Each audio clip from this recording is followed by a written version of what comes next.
And welcome back. I was asked, I saw this book here. We at the Pacifica Radio Archives are sitting above the KPFK 90.7 FM radio station.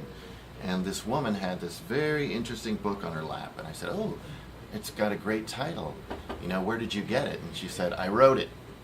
And I go, and I immediately did an interview. And this interview is now available to all of you. But Cynthia Orozco told me, do you know when the Chicano civil rights movement took place, or the Mexican-American civil rights movement took place? So I'm like, Cesar Chavez was there around 66, so, let's give it a couple of years before that. It probably happened after the black civil rights movement of the 50s and early 60s, so, let's say 1964. How about that, when the Civil Rights Act was signed? Not true. In this book, No Mexicans, Women, or Dogs Allowed, which was just published this year, The Rise of the Mexican-American Civil Rights Movement, we find out that the real civil rights movement began at the turn of the century.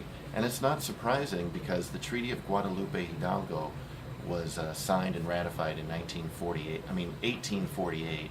So people who had been, part of Mexico, were now part of another country.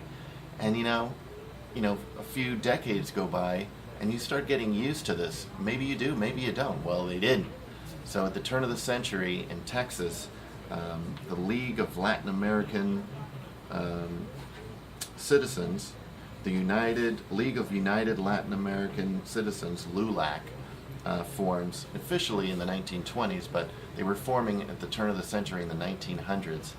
And this woman, Cynthia Orozco, there were no real records of LULAC, but she went around into people's homes, and she's been gathering this for 30 years, since the late 1970s, and it's contained in this hardbound book here. These are the type of materials that we have in the Pacifica Radio Archives. Again, our collection is vast.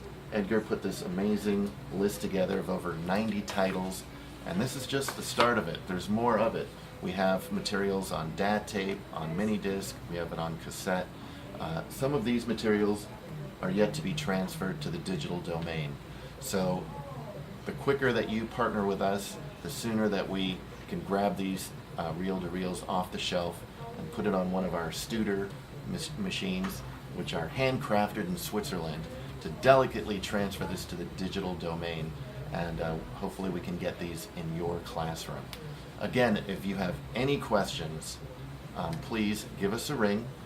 1-800-735-0230. Or your email address. It's etoledo@gmail.com. And my email address is Mark Torres, MarkTorres, PRA for Pacifica Radio Archives, @gmail.com. You can email me as well. And it's not just activists and authors, writers. We also have wonderful music. For example, Leela Downs from Oaxaca. One of our KPFK programmers went down to Oaxaca, saw her perform, and invited her to Los Angeles.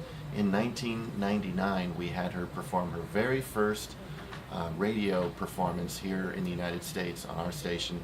I was one of the engineers of that show, and I have that recording. We're going to play a little of this as we go out. Keep in mind that we have beautiful music, we have wonderful culture, we have teatro, we have Luis Valdez, we have this amazing conference that took place at UCLA in 1968 with the likes of Luis Valdez, Corky Gonzalez, Reyes Tijerina, Bert Corona, and so many more. Jose Maldonado can talk to you about that. And please, once again, forgive us for not being there in person. We were packed. We were pretty much dressed like this, and we had hoped to be there in person. So please contribute as much as you can by asking Jose, telling him, offering him suggestions on how you can partner with us. And once again, thank Jose Maldonado for hosting this panel, and I'm sure he'll be able to carry on after this. Yes, thank you for your attention. Adios.